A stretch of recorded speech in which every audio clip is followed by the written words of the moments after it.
Hello friends, welcome to eureka. നമ്മൾ ഇന്നത്തെ വീഡിയോയിൽ ഡിസ്കസ് ചെയ്യാൻ പോകുന്നത് array of objects എങ്ങനെയാണ് ക്രിയേറ്റ് ചെയ്യുന്നതെന്നാണ്. അതായത് ഒരു ഒബ്ജക്റ്റുകളുടെ ഒരു array നമ്മൾ എങ്ങനെയാണ് ക്രിയേറ്റ് ചെയ്യുന്നതാണ്. ഓക്കെ, അപ്പോൾ arrays എന്താണെന്ന് എല്ലാവർക്കും അറിയായിരിക്കും. നമുക്കൊരു സിംഗിൾ വേരിയബിളിൽ നമുക്ക് മൾട്ടിപ്പിൾ വാല്യൂസ് സ്റ്റോർ ചെയ്യാൻ പറ്റും. അതാണ് arrays അല്ലേ.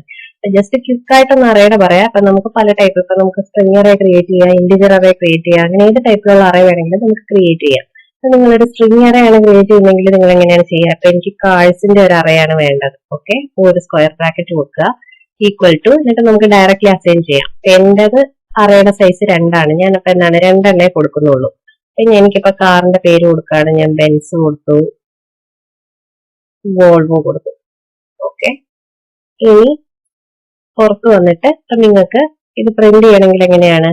സിസ് ഔട്ട് കൊടുത്തിട്ട് ഫസ്റ്റ് ഇൻഡെക്സിൽ പ്രിന്റ് ചെയ്താൽ ബെൻസ് വരും, സെക്കൻഡ് ഇൻഡെക്സിൽ പ്രിന്റ് ചെയ്താലും വോൾവോ വരും അല്ലെ. അപ്പൊ ഫസ്റ്റ് ഇൻഡെക്സ് എന്ന് പറയുമ്പോൾ കാഴ്ച 0 കൊടുത്തു കഴിഞ്ഞാൽ ബെൻസ് വരും, 1 കൊടുത്താൽ വോൾവോ വരും. ഇത് അറിയായിരിക്കുമല്ലോ. അപ്പൊ നിങ്ങൾ ഇത് റൺ കൊടുക്കുമ്പോൾ വോൾവോ വന്നു, 0th ഇൻഡെക്സിലേത് ഫസ്റ്റ് ഇൻഡെക്സിലേത്. അതുപോലെ തന്നെ നിങ്ങൾക്ക് ഇപ്പോൾ ഒരു ഇന്റിജർ array ആണെങ്കിൽ ഒരു ഇന്റ് കൊടുത്തിട്ട് ഡയറക്റ്റ് ഇന്റിജർ വാല്യൂസ് അസൈൻ ചെയ്ത് അങ്ങനെ എടുക്കാം. ഓക്കെ, അപ്പൊ നിങ്ങൾക്ക് ഇങ്ങനെ വേണ്ട. array നിങ്ങൾക്ക് ജസ്റ്റ് ഡിക്ലെയർ ചെയ്തിട്ട് പിന്നീട് വാല്യൂസ് അസൈൻ ചെയ്താൽ മതിയെങ്കിൽ, സപ്പോസ് ഞാൻ നമ്പേഴ്സിന്റെ ഒരു array ക്രിയേറ്റ് ചെയ്യാണ്. അപ്പൊ നംസ് എന്ന് കൊടുത്തു, ഈക്വൽ ടു ന്യൂ ഇൻഡോ 4. എന്റെ arrayയുടെ സൈസ് 4 ആണ്. ഓക്കെ, ഇനിയിപ്പൊ ഈ 4 എലമെന്റ്സ് എനിക്ക് ഇതിനകത്ത് അസൈൻ ചെയ്യാം, ശരിയല്ലേ. അപ്പൊ ഞാൻ കൊടുക്കുകയാണ് നംസ് ഓഫ് 0ക്കകത്തോട്ട് ഞാൻ വാല്യൂ കൊടുക്കുകയാണ് 9. ഇത് തന്നെ കോപ്പി പേസ്റ്റ് ചെയ്ത് കൊടുക്കാമല്ലോ. എനിക്ക് 4 വാല്യൂസ് കൊടുക്കാം. അപ്പോ കൊടുത്തു. ഇനി എന്താണ്, ഫസ്റ്റ് ഇൻഡെക്സിലോട്ട് ഞാൻ 19 കൊടുക്കുകയാണ്, സെക്കൻഡ് ഇൻഡെക്സിലോട്ട് 29 കൊടുക്കുകയാണ്, തേർഡ് ഇൻഡെക്സിലോട്ട് 39 കൊടുക്കുകയാണ്. ഓക്കെ, ഇപ്പൊ വാല്യൂസ് ഞാൻ കൊടുത്തു.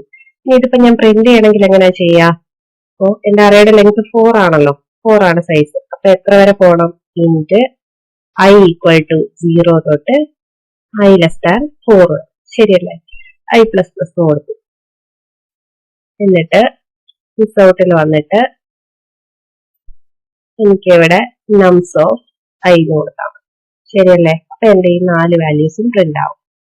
എപ്പോഴും കൊടുക്കുക 9, 19, 29, 39. അപ്പൊ എന്റെ ഡിക്ലെയർ ചെയ്ത സൈസ് 4 ആണ്. അപ്പൊ 0 തൊട്ട് 4 വരെ ഐട്രേറ്റ് ചെയ്താൽ മതി, അവിടെ വാല്യൂ കിട്ടും. ഇനിയിപ്പൊ ഞാൻ ഈ arrayയുടെ സൈസ് ഇടയ്ക്ക് വെച്ചൊന്ന് കൂട്ടി എന്ന് വിചാരിക്കാം. ഇതിപ്പോ ഞാൻ 6 ആക്കി. ഓക്കെ, 6 ആക്കി. അപ്പൊ എത്രയാണ്? എനിക്ക് 6 വരെ ഐട്രേറ്റ് ചെയ്യണമല്ലോ. arrayയുടെ സൈസ് 6 ആണ്. പക്ഷെ ഞാൻ 4 എലമെന്റിനെ ഇവിടെ വാല്യൂ അസൈൻ ചെയ്ത് കൊടുത്തിട്ടുണ്ട്. അപ്പൊ ബാക്കി 2 എലമെന്റിന് എന്തായിരിക്കും വാല്യൂ വരിക? ബൈ ഡിഫോൾട്ട് അത് 0 ആയിരിക്കും വരിക. കണ്ടോ, ആദ്യത്തെ 4 എലമെന്റ് പ്രിന്റ് ആയി. നമ്മുടെ 4th 5th ഇൻഡെക്സ്, അതായത് ഇൻഡെക്സ് 0 സ്റ്റാർട്ട് ചെയ്യുന്നതുകൊണ്ട് അതിപ്പോ 4 അല്ലേ ഉള്ളത്. അപ്പൊ എന്റെ കറന്റ് സൈസ് 6 ആയി. അപ്പൊ ആദ്യത്തെ 4 എലമെന്റ് പ്രിന്റ് ആയി, ബാക്കി 2 സ്ഥലത്ത് ഞാൻ അസൈൻ ചെയ്ത് കൊടുക്കാത്തത് കൊണ്ട് അവിടെ 0 വരും. മനസ്സിലായല്ലോ. ഇനിയിപ്പൊ ഞാനിപ്പോ ഈ array ഐട്രേറ്റ് ചെയ്ത് പ്രിന്റ് ചെയ്യാൻ നേരം എന്റെ arrayയുടെ വാല്യൂ 6 ആണ്. ഞാനിവിടെ 8 എന്ന് കൊടുത്തു. ഓക്കെ, ഇതിപ്പോ എന്താ സംഭവിക്കുക? ഇപ്പൊ ഈ പ്രിന്റ് ചെയ്യുന്നിടത്ത് ഞാനിപ്പോ മാറ്റി കൊടുത്തു, ഇന്ന് കൂട്ടിയാണ് കൊടുത്തതെന്ന് വിചാരിക്കും. അപ്പൊ ഇതാ കണ്ടോ, array index out of bounds exception വന്നു. കാരണം നമ്മുടെ എന്താണ്, ഇതാ ഉള്ള വാല്യൂസ് പ്രിന്റ് ആയി. arrayയുടെ സൈസ് 6 ആണ്, 4 എലമെന്റ് അസൈൻ ചെയ്ത് കൊടുത്തിട്ടുണ്ട്, ബാക്കി സ്ഥലത്ത് 0 വന്നു. പക്ഷെ ഞാനിവിടെ 8 എന്നാണ് കൊടുത്തിട്ടുള്ളത്. അപ്പൊ എന്താണ്, arrayയുടെ ഇൻഡെക്സും കഴിഞ്ഞു പോയി. അപ്പൊ ഒരു എക്സെപ്ഷൻ ത്രോ ചെയ്യും. എക്സെപ്ഷൻ എന്ന് പറയുമ്പോൾ ഒരു വൺ ടൈം എറർ ആണ്. എക്സെപ്ഷൻ എന്താണ്, എങ്ങനെ ഒക്കർ ചെയ്യുന്നു, അതിനെ കുറിച്ചുള്ള ഡീറ്റെയിൽഡ് വീഡിയോ ഞാൻ മുമ്പ് ചെയ്തിട്ടുണ്ട്. കാണാത്തവർ കാണുക, അതൊരു പ്ലേലിസ്റ്റ് ആയിട്ട് കൊടുത്തിട്ടുണ്ട്. ഓക്കെ, ഇങ്ങനെ ഒരു എക്സെപ്ഷൻ ത്രോ ചെയ്യും. അപ്പൊ നമ്മളിപ്പോ ഈ array ഒരു പ്രോജക്റ്റിന്റെ ഇനിഷ്യലി വല്ലാണ് ഡിക്ലെയർ ചെയ്തത്, അത് അവസാനം എപ്പോഴെങ്കിലും ആയിരിക്കും അത് നമ്മൾ യൂസ് ചെയ്യുന്നത്, ശരിയല്ലേ. അപ്പൊ നമ്മളിങ്ങനെ ഡയറക്ട്ലി അതിന്റെ വാല്യൂസ് ഹാർഡ് കോഡ് ചെയ്ത് നമ്മൾ യൂസ് ചെയ്യുന്നതുപോലെ കൊടുത്തു കഴിഞ്ഞാൽ, അതായത് ഇടയ്ക്ക് എപ്പോഴെങ്കിലും നമ്മൾ മാറ്റിയിട്ടൊക്കെ ഉണ്ടായിരിക്കും, ശരിയല്ലേ. അപ്പൊ അതൊരു ബുദ്ധിമുട്ടായിരിക്കും. അതായത് ഇടയ്ക്ക് ചിലപ്പോൾ നമ്മൾ കൂട്ടിയിട്ടുണ്ടാവാം, കുറച്ചിട്ടുണ്ടാവാം അല്ലെ. അപ്പൊ ഈ പ്രശ്നം ഒഴിവാക്കാൻ വേണ്ടിയിട്ട് നമ്മൾ അത് യൂസ് ചെയ്യുന്നിടത്ത് ജസ്റ്റ് നംസ് ഡോട്ട് ലെങ്ത് എന്ന് പറഞ്ഞൊരു പ്രോപ്പർട്ടി ഉണ്ട്, അത് കൊടുത്താൽ മതി. ഓക്കെ, അപ്പൊ ഈ array കൂടിയാലും കുറഞ്ഞാലും അതിന്റെ ലെങ്ത് വരെ എടുക്കത്തുള്ളൂ. ഇതിപ്പോ നമ്മൾ റൺ ചെയ്യുമ്പോൾ ഈ ഇഷ്യൂ സോൾവ് ആയി. മനസ്സിലായല്ലോ, ഇത് നിങ്ങൾക്ക് മനസ്സിലായല്ലോ. ഇനിയിപ്പോ നമുക്ക് മെയിൻ പോയിന്റ് ടോപ്പിക്കിലേക്ക് വരാം, നമ്മുടെ array ഓഫ് ഒബ്ജക്ട്സ്. ഓക്കെ, ഇപ്പൊ ഞാൻ ഇത് ജസ്റ്റ് കളയാണ്. അതായത് എന്റെ ഒബ്ജക്റ്റുകളുടെ ഒരു array, ശരിയല്ലേ. അതിന് വേണ്ടിയിട്ട് ഞാനൊരു ക്ലാസ്, വേറൊരു ക്ലാസ് ഇതിന്റെ പുറത്ത് ക്രിയേറ്റ് ചെയ്യാണ്. സ്റ്റുഡന്റ് എന്ന് പറഞ്ഞൊരു ക്ലാസ് കൊടുക്കുകയാണ്. ഈ സ്റ്റുഡന്റ് ക്ലാസ്സിനകത്ത് ഞാൻ കുറച്ച് പ്രോപ്പർട്ടീസ് അസൈൻ ചെയ്ത് കൊടുക്കുകയാണ്. ഫസ്റ്റ് വൺ എന്ന് പറയുന്നത് റോൾ നമ്പർ, സെക്കൻഡ് എന്താണ്, സ്റ്റുഡന്റിന് എന്തായാലും നെയിം ഉണ്ടാവും അല്ലെ, നെയിം, അതുപോലെ തന്നെ സ്റ്റുഡന്റിന്റെ മാർക്സ്. ഇത്രയും കാര്യങ്ങൾ ഞാൻ കൊടുക്കുകയാണ്. ഇനി എന്താണ് ഇതിന്റെ ഇപ്പൊ എനിക്ക് വാല്യൂസ് അസൈൻ ചെയ്ത് കൊടുക്കണമെങ്കിൽ ഓരോ സ്റ്റുഡന്റ് എന്ന് പറയുമ്പോൾ അത് ഓരോ ഒബ്ജക്റ്റുകളാണ്, ശരിയല്ലേ? അപ്പൊ ഇതിന്റെ ഒബ്ജക്റ്റ് ഞാൻ ക്രിയേറ്റ് ചെയ്തു. S1 equal to new student കൊടുത്തു. ഇനി എന്താണ്, ഈ ഒബ്ജക്റ്റിന് വാല്യൂസ് അസൈൻ ചെയ്യണം. അപ്പൊ ഡോട്ട് നെയിമിനകത്തോട്ട് ഞാൻ പേര് കൊടുക്കുകയാണ് അനു. ഓക്കെ, ഇനി റോൾ നമ്പറിനകത്ത് ഞാൻ കൊടുക്കുകയാണ് 1. അതുപോലെ തന്നെ മാർക്സ് ഞാൻ കൊടുക്കുകയാണ് 90. ഓക്കെ, അപ്പൊ ഫസ്റ്റ് ഒബ്ജക്റ്റ് ക്രിയേറ്റ് ചെയ്തു, അതിനകത്ത് വാല്യൂസ് അസൈൻ ചെയ്തു. എനിക്കിതുപോലെ 3 ഒബ്ജക്റ്റുകൾ സപ്പോസ് ക്രിയേറ്റ് ചെയ്യാം. ഓക്കെ, 3 സ്റ്റുഡൻസ് ഉണ്ട്. എന്താണ് ഇതിപ്പോ ഞാൻ കോപ്പി പേസ്റ്റ് ചെയ്ത് കൊടുത്താൽ മതിയല്ലോ. ഓക്കെ, അപ്പൊ ഇവിടെ ഒബ്ജക്റ്റിന്റെ നെയിം മാറ്റി കൊടുക്കണം. ഇവിടെ S2 കൊടുക്കും. എന്താണ് S2ലോട്ടല്ലേ നമ്മൾ അസൈൻ ചെയ്യുന്നത്. അപ്പോ ഇവിടെ S2 ആക്കി കൊടുത്തു. എന്താണ് ഈ വാല്യൂസ് നമുക്കൊന്ന് മാറ്റി കൊടുക്കാം. സനു എന്ന് കൊടുക്കാം. Roll number 12, marks 70. ഓക്കെ, ഇനി മൂന്നാമത്തെ ഒരു ഒബ്ജക്റ്റ് ക്രിയേറ്റ് ചെയ്തു. പേര് അഞ്ജു കൊടുത്തു. Roll number 21, marks 50. ഓക്കെ, ഇവിടെ സോറി ഒരു മിസ്റ്റേക്ക് പറ്റി, ഇവിടെ 3 ആക്കി കൊടുക്കണം. ഓക്കെ, അപ്പൊ 3 സ്റ്റുഡന്റ് ഒബ്ജക്റ്റ് ഞാൻ ക്രിയേറ്റ് ചെയ്തിട്ടുണ്ട്, ശരിയല്ലേ? ഓക്കെ, അപ്പൊ എനിക്ക് ഇതൊന്ന് പ്രിന്റ് ചെയ്യണം ഇതിന്റെ വാല്യൂസ്. അപ്പൊ എങ്ങനെയാണ്, നിങ്ങൾ ഡയറക്റ്റ് S1 പ്രിന്റ് ചെയ്യാനോ അല്ലെങ്കിൽ S2 ഈ ഒബ്ജക്റ്റ് പ്രിന്റ് ചെയ്യാൻ നോക്കി കഴിഞ്ഞാൽ അതൊരു അഡ്രസ് ആയിരിക്കും പ്രിന്റ് ചെയ്യുന്നത് അല്ലെ? എത്ര പേർക്ക് അറിയാന്നറിയില്ല. നിങ്ങൾ ഡയറക്റ്റ് ആയിട്ട് ഇങ്ങനെ ഒബ്ജക്റ്റ് പ്രിന്റ് ചെയ്യാൻ നോക്കി കഴിഞ്ഞു. അപ്പൊ സപ്പോസ് S1 വെച്ച് കാണിക്കാം. നിങ്ങൾ ഇതിപ്പോ റൺ ചെയ്യുമ്പോൾ ഇതിങ്ങനെ ഒരു അഡ്രസ് ആയിരിക്കും വരുന്നത്, മനസ്സിലായല്ലോ? നമുക്ക് അങ്ങനെയല്ലല്ലോ, അതിന്റെ അകത്തെ വാല്യൂസ് അല്ലേ വേണ്ടത്. അപ്പൊ നമുക്ക് S1 ഡോട്ട് നെയിം, സപ്പോസ് എനിക്ക് റോൾ നമ്പർ വേണ്ട, ഞാൻ നെയിമും മാർക്സും ആണ് പ്രിന്റ് ചെയ്യുന്നത്.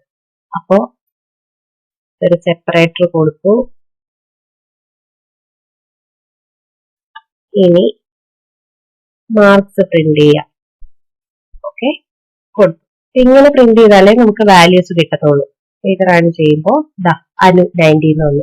രണ്ടാമത്തെ ഒബ്ജക്റ്റിന്റെ പ്രിന്റ് ചെയ്യണമെന്നുണ്ടെങ്കിൽ ഇവിടെ S2 മാറ്റി കൊടുക്കണം. മൂന്നാമത്തെ ആണെങ്കിൽ S3. അപ്പൊ അങ്ങനെ 100 പേരുണ്ടെങ്കിൽ നമുക്ക് ഇങ്ങനെ മാറ്റി കൊടുത്തോണ്ടിരിക്കാൻ പറ്റില്ല. അപ്പൊ എന്താണ്, നമ്മളൊരു ലൂപ്പ് യൂസ് ചെയ്യണം അല്ലെ?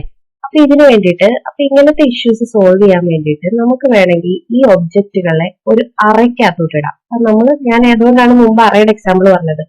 അറയിലാണെങ്കിൽ എന്താണ്, മൾട്ടിപ്പിൾ വാല്യൂസ് ഉണ്ട്, നമുക്ക് ഹൈട്രേറ്റ് ചെയ്ത് അതിനെ എടുക്കാൻ പറ്റും. അതുപോലെ ഇപ്പൊ നമുക്ക് ഇവിടെ 3 ഒബ്ജക്റ്റേ ഉള്ളൂ. ഇതുപോലെ 100 ഒബ്ജക്റ്റ് ഉണ്ടെങ്കിലും നമുക്കത് ഐട്രേറ്റ് ചെയ്തിട്ട് ആ വാല്യൂ അതൊരു അറേ ആണെങ്കിൽ നമുക്ക് എടുക്കാൻ പറ്റും. നമുക്കപ്പോ ഇതുപോലെ സാധാരണ ഇന്റിജറിന്റെ സ്ട്രിങ്ങിന്റെ അറേ ക്രിയേറ്റ് ചെയ്യുന്ന പോലെ നമുക്ക് ഈ ഒബ്ജക്റ്റുകളുടെ ഒരു അറേ ക്രിയേറ്റ് ചെയ്യാൻ പറ്റും. ഓക്കെ, അപ്പൊ അതെങ്ങനെയാണ് നോക്കാം. അപ്പൊ നമ്മളിപ്പോ ഇവിടെ ഒബ്ജക്റ്റ് ക്രിയേറ്റ് ചെയ്തല്ലോ. ഇനി നമ്മൾ ചെയ്യേണ്ടതെന്ന് വെച്ച് കഴിഞ്ഞാൽ ഒരു അറേ സ്റ്റുഡന്റ് ഒബ്ജക്റ്റിന്റെ ഒരു അറേ ക്രിയേറ്റ് ചെയ്യണം. എങ്ങനെയാണ്, സ്റ്റുഡൻസ് എന്ന് കൊടുത്തു. എന്നിട്ട് എങ്ങനെയാണ് അറേ ക്രിയേറ്റ് ചെയ്യുന്നത് പോലെ തന്നെ ഒരു ഓപ്പണിംഗ് ക്ലോസിംഗ് സ്ക്വയർ ബ്രാക്കറ്റ് ഇടുക, ഈക്വൽ ടു ന്യൂ സ്റ്റുഡന്റ്. എല്ലാവരും വിചാരിക്കും ഇതൊരു സ്റ്റുഡന്റ് ഒബ്ജക്റ്റ് ആണ് ക്രിയേറ്റ് ചെയ്യുന്നത്. ഇത് സ്റ്റുഡന്റ് ഒബ്ജക്റ്റ് അല്ല, ഒബ്ജക്റ്റുകൾ സ്റ്റോർ ചെയ്യാൻ വേണ്ടിയിട്ടുള്ള ഒരു അറേ ആണ് ക്രിയേറ്റ് ചെയ്യുന്നത്. എന്റെ സൈസ് എന്ന് പറയുന്നത് ഇപ്പൊ 3 ഉള്ളൂ. അതുകൊണ്ട് ഞാനിവിടെ ഡയറക്റ്റ് 3 എന്ന് കൊടുക്കുകയാണ്. ഇവിടെ അപ്പൊ ഒരു സ്റ്റുഡന്റ് ഒബ്ജക്ട്സ് സ്റ്റോർ ചെയ്യാൻ വേണ്ടിയിട്ടുള്ള ഒരു അറേ ആണ് ഞാൻ ക്രിയേറ്റ് ചെയ്തിരിക്കുന്നത്. ഓക്കെ, ഇനി എന്ത് ചെയ്യണം എന്ന് വെച്ച് കഴിഞ്ഞാൽ എന്റെ ഫസ്റ്റ്, അതായത് ആദ്യത്തെ ഈ സ്റ്റുഡന്റ് ഇൻഡെക്സ് ഓഫ് 0ക്കകത്തോട്ട് ആദ്യത്തെ ഒബ്ജക്റ്റ് കൊടുക്കണം, രണ്ടാമത്തേനകത്തോട്ട് രണ്ടാമത്തെ ഒബ്ജക്റ്റ് കൊടുക്കണം. അങ്ങനെ നമ്മൾ അസൈൻ ചെയ്ത് കൊടുക്കണം. അപ്പോ സ്റ്റുഡൻസ് ഓഫ് 0ക്കകത്തോട്ട് ഞാൻ എന്റെ S1നെ അസൈൻ ചെയ്തു. ഓക്കെ, അതുപോലെ ബാക്കി 2 എണ്ണത്തിനെ അസൈൻ ചെയ്ത് കൊടുക്കാം. ഇവിടെ കൊടുത്തിട്ട് ഇനി ഫസ്റ്റ് ഇൻഡെക്സിലോട്ട് S2 കൊടുത്തു, സെക്കൻഡ് ഇൻഡെക്സിലോട്ട് S3 കൊടുത്തു. ഓക്കെ, അപ്പൊ എന്റെ സ്റ്റുഡന്റ് അറയിലെ, അതായത് ഈ ഒബ്ജക്റ്റുകളുടെ അറയ്ക്കകത്തോട്ട് ഞാൻ ഓരോ ഇൻഡെക്സിനകത്തോട്ടും ഈ ഒബ്ജക്ട്സ് ഇപ്പൊ പാസ് ചെയ്ത് കൊടുത്തിട്ടുണ്ട്. ഇപ്പൊ ഇത് ഒബ്ജക്റ്റുകളുടെ ഒരു അറയായി, മനസ്സിലായല്ലോ? കാരണം എന്താണ്, ഇതാണ് നമ്മുടെ അറേ, ഇതിന്റെ അകത്തുള്ളത് ഒബ്ജക്റ്റുകളാണ്, ശരിയല്ലേ? S1, S2, S3 ഞാൻ ഒബ്ജക്റ്റുകളല്ലേ പാസ് ചെയ്തത്, വാല്യൂസ് അല്ലല്ലോ. ഇനിയിപ്പൊ നമുക്ക് ഇത് ഐട്രേറ്റ് ചെയ്ത് പ്രിന്റ് ചെയ്യണമെന്നുണ്ടെങ്കിൽ നമുക്കിപ്പോ ഇങ്ങനെ ഓരോരുത്തരുടെ പ്രിന്റ് ചെയ്യണ്ട, നമുക്ക് ഈ അറേ ഐട്രേറ്റ് ചെയ്താൽ മതി. അപ്പൊ എത്ര തൊട്ടാണ് 4 × i = 0 കൊടുക്കുക. I less than students dot length എന്ന് കൊടുത്താൽ മതി. ലെങ്ത് പ്രോപ്പർട്ടി ഉണ്ടല്ലോ, ഐ പ്ലസ് പ്ലസ് കൊടുത്തു. എന്നിട്ട് സിസ് ഔട്ടിൽ വന്നിട്ട് നമുക്ക് ജസ്റ്റ് നമ്മളിവിടെ പ്രിന്റ് ചെയ്തില്ലേ, ഇത് നമുക്ക് കോപ്പി പേസ്റ്റ് ചെയ്തിട്ട് ഇവിടോട്ട് കൊടുത്താൽ മതി. ഇതിപ്പോ ഞാൻ ഇവിടുന്ന് കട്ട് ചെയ്യാണ്, എന്നിട്ട് ഇവിടെ പേസ്റ്റ് ചെയ്തു. ഇവിടെ S1 ഡോട്ട് നെയിമിന് പകരം നമുക്ക് സ്റ്റുഡൻസ് ഓഫ് ഐ എന്ന് കൊടുത്താൽ മതി. ശരിയല്ലേ? സ്റ്റുഡൻസ് ഓഫ് ഐ ഡോട്ട് നെയിമും അതുപോലെ തന്നെ students of I dot marks. മനസ്സിലായല്ലോ? സാധാരണ നമ്മൾ അറേ ഐട്രേറ്റ് ചെയ്ത് പ്രിന്റ് ചെയ്യുന്നത് പോലെ ഇങ്ങനെ കൊടുത്താൽ മതി. ഇനി നമുക്കിതൊന്ന് റൺ ചെയ്ത് നോക്കാം. അനു, സനു, കുഞ്ചു 3 പേരുടെയും പ്രിന്റ് ആയി. അപ്പൊ ഇങ്ങനെയാണ് നമ്മൾ അറേ ഓഫ് ഒബ്ജക്ട്സ് ക്രിയേറ്റ് ചെയ്യുന്നത്. നമുക്ക് സാധാരണ ഇന്റിജർ സ്ട്രിംഗ് പോലെ തന്നെ നമുക്ക് ഇതുപോലെ ഒബ്ജക്റ്റുകളുടെ അറേയും ക്രിയേറ്റ് ചെയ്യാൻ പറ്റും. എന്തെങ്കിലും ഡൗട്ട് ഉണ്ടെങ്കിൽ കമന്റ് ബോക്സിൽ കമന്റ് ചെയ്താൽ മതി. Thank you.